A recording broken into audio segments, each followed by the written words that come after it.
Okay,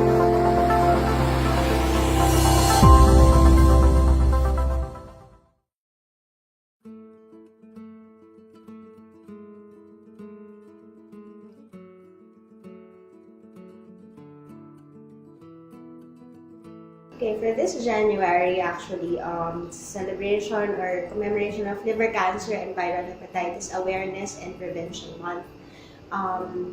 January was designated as the particular month for this advocacy through Republic Act 10526. So again, it designated the month of January for this awareness of viral hepatitis and liver cancer. And it's mandated by law to have screening and public education and awareness campaign as an initiative by the DOH in cooperation with the private sector and the municipal and other health offices. Why liver cancer and viral hepatitis? We go to hepatitis first. Our country is endemic for hepatitis B virus.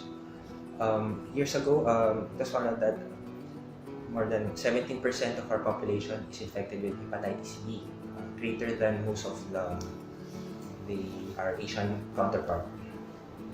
Now, hepatitis B virus leads to active infection, leads to cirrhosis, while in turn cirrhosis causes liver cancer. Now, liver cancer in our country is a major cause of death. It's the fourth leading cause of cancer death in our country, and for males, it's the second. The DOH or our government is promoting awareness because, unfortunately, we have high incidence of viral hepatitis because of lack of awareness. Especially many don't know their hepatitis status. They don't know that we have treatment for hepatitis B and we have proper screening methods. Also, an issue that must be addressed is a stigma in the workplace. We have the wrong connotation that because of lack of awareness on how hepatitis B is transmitted, discrimination happens. So, in turn, people are afraid to have themselves tested for hepatitis.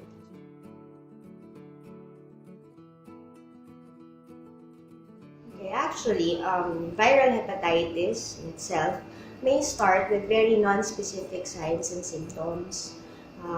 Patients often begin with abdominal pain. It's commonly described as being in the right upper quadrant or right upper area of the abdomen, associated with fever. I think the most common or the symptom that the public is most usually familiar with is the jaundice or yellowish discoloration of the white portion of the eyes or the skin. So all of these symptoms in combination would prompt to seek for a patient to seek for evaluation for possible viral hepatitis. Patients with liver cancers may present with a multitude also or varying signs and symptoms. It may start off again with non-specific signs and symptoms, leading up to the combination of abdominal pain, jaundice.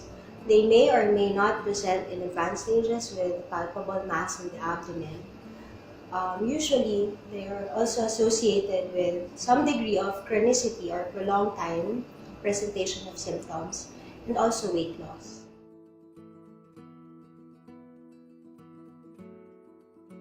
To answer that question, we must first know how viral hepatitis is transferred. Now, for hepatitis A, it is transferred via the oral route. For hepatitis B and C, it is transferred via several factors. First is via mother to child during childbirth. Second is through transfer of body fluids, which is done via sharing of needles, blood transfusions, especially in the medical field for the healthcare professionals, in the needle stick injuries. It can also be transferred via unprotected by unprotected intercourse.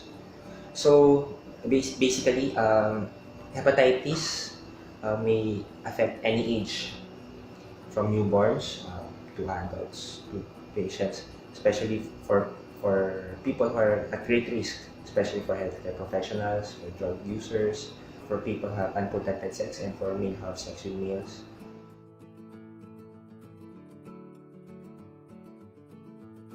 Liver cancers, liver tumors can be cured. The armamentarium available for treatment is vast, and it's available here in the country.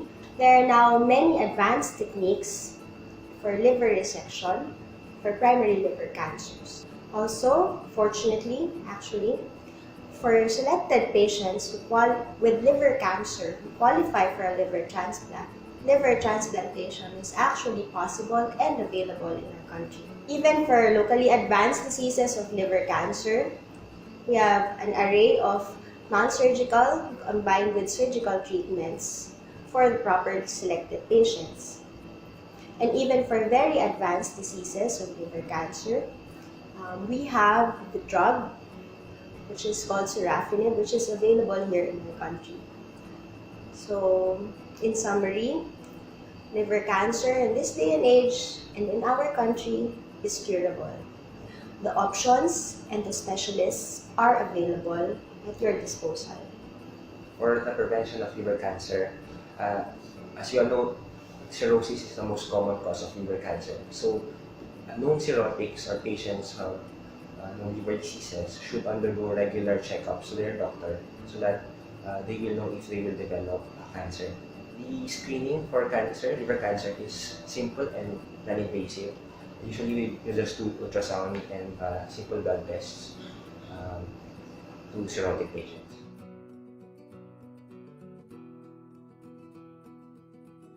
Our netizens, let us all be aware of the signs and symptoms of viral hepatitis.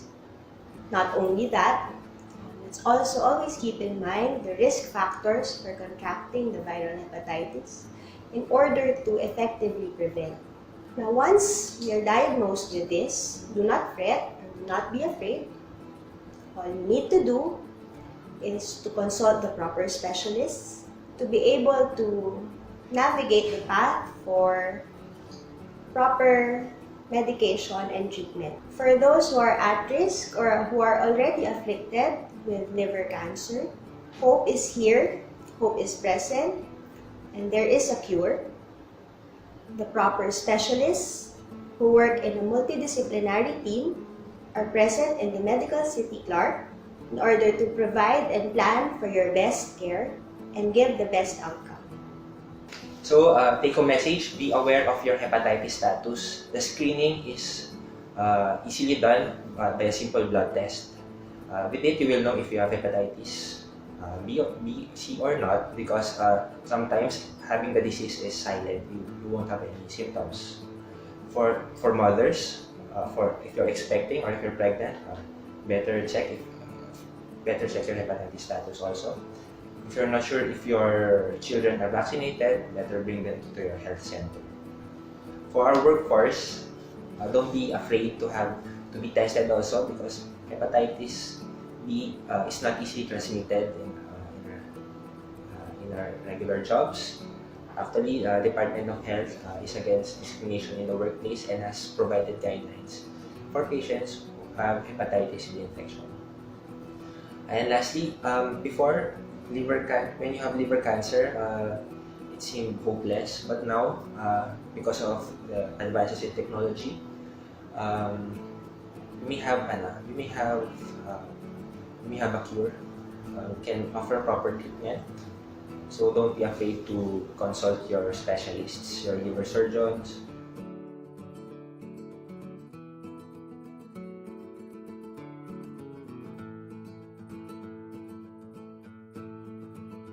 Thank you, Ryan, for posing your question. Actually, signs and symptoms of liver cancer may start out as being non-specific. having such systemic signs and symptoms such as abdominal pain in the right upper area of the abdomen, may have some episodes of weakness, fatigue, may have jaundice or yellowish discoloration of the skin. Some patients present with a palpable or visible or noticeable abdominal mass. All of the signs and symptoms, which are non-specific, may be of a prolonged duration or imply some level of chronicity associated with weight loss.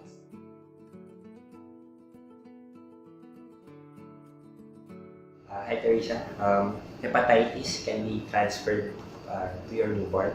That's why it's very important to know your status. To all childbearing women, it's important to know their hepatitis status so that they can get vaccinated, because vaccination for the mothers is essential in preventing and lessening the transmission of virus to your baby. You must also know what is your viral status, because we also give additional medications once the baby is born to prevent hepatitis infection in our baby.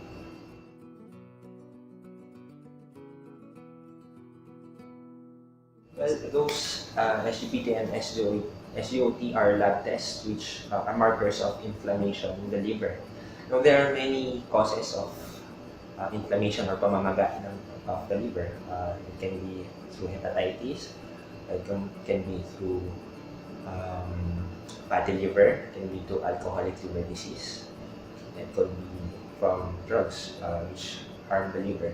So once you get these lab tests, it's better to consult your doctor for the doctor to investigate the cause of the increase in SGP in your liver function tests. So again, advice for those particularly who frequently have their lab tests done by, be it via annual physical examination or just simply have it done as part of another examination or evaluation. If you have this elevation, consult a gastroenterologist, your specialist, to be able to advise you, because a persistent elevation of the SGPT and SGOT laboratories must always warrant further investigation and evaluation.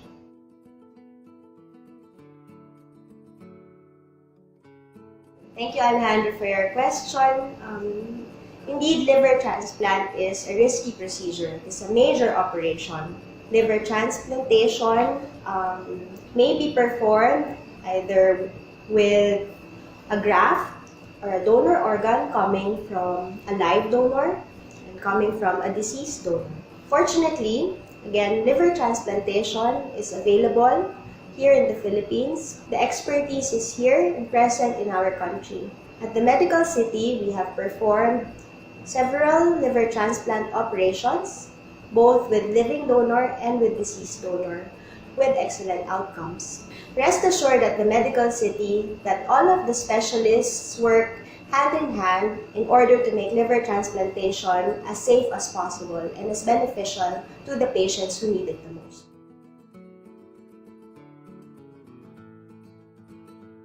Thank you, Joanne. As Dr. I mentioned a while ago, there are stages in going to liver disease. First, we have fatty liver. Next, we have fibrosis. Then next, cirrhosis.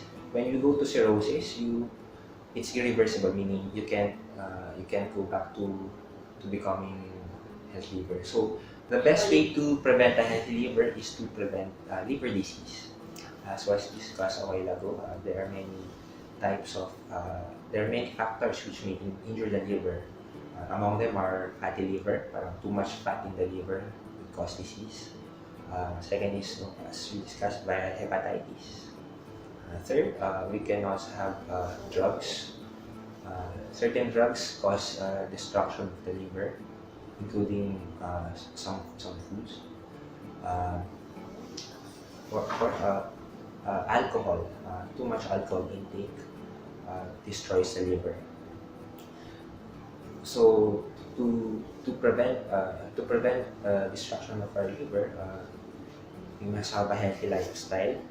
For fatty liver, good diet, proper diet, and regular exercise is beneficial. It's the only, so far, the only cure for fatty liver is diet and exercise.